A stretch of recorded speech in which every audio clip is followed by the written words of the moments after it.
Mining is considered one of the most dangerous industries. Its predominant use has always been in producing heat energy, the basic energy source during the 18th and 19th centuries' Industrial Revolution. Coal shafts could go hundreds of feet into the ground, where miners faced very real and great dangers. The miner's worst enemy is firedamp, an explosive gas mixture found in coal mines.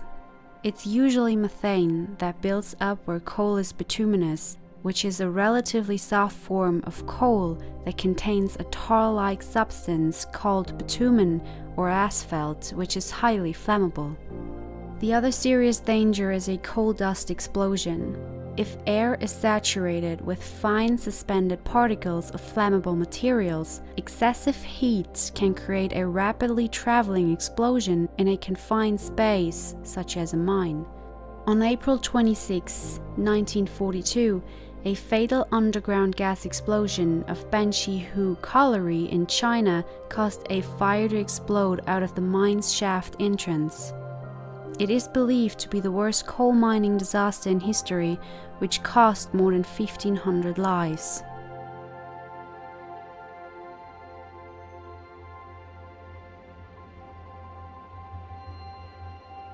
The colliery, which is called Honkeiko in Japanese, was located near Benxi Lake in the Ori Ridge region of eastern Liaoning province of China. It was originally established as a Japanese-Chinese coal and iron mining joint venture, but quickly came under complete Japanese control when they invaded the Liaoning area in the 1930s. Mining was particularly demanding under Japanese rule, when during the Second Sino-Japanese War, the conquerors forced Chinese laborers, some of whom had been captured from local military organizations, to work in the mines. Safety protocols were not much better than any other working conditions at the time. Food was scarce, miners wore tattered clothes and frequently went barefoot. Diseases such as typhoid and cholera flourished due to poor sanitation and water supplies. 12-hour shifts or longer were not uncommon. The overseers were brutal, beating workers with pick handles, but there was no escape. The mine was surrounded by a barbed wire perimeter.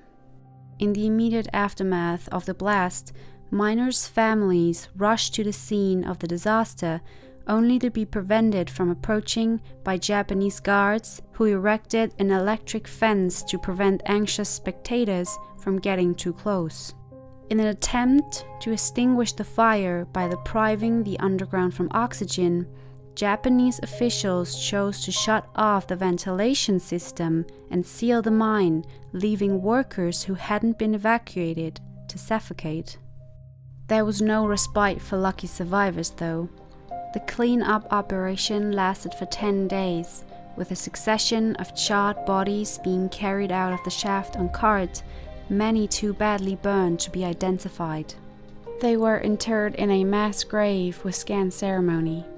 31 Japanese miners were killed, and 1,518 Chinese workers died, a third of the miners working that day.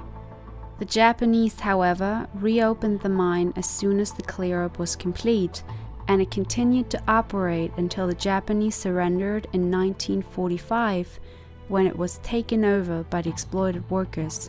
The former Soviet Union conducted an investigation of the mine accident and found that the initial fire wasn't the cause of the majority of the deaths.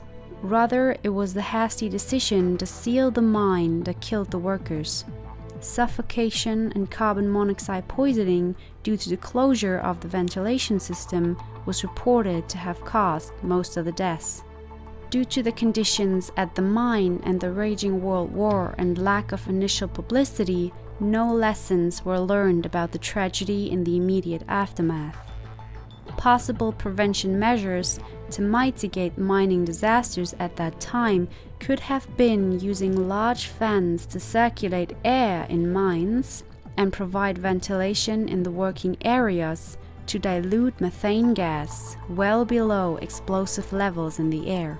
Monitors could have been installed to check the dust and methane particles in the air, and drilling drainage holes could have removed gas prior to mining. However, while technological improvements and stricter safety regulations have reduced coal mining-related deaths, accidents are still too common. China, which produces more than 1/3 of the annual global coal output, accounts for more than 2/3 of the mining deaths around the world each year.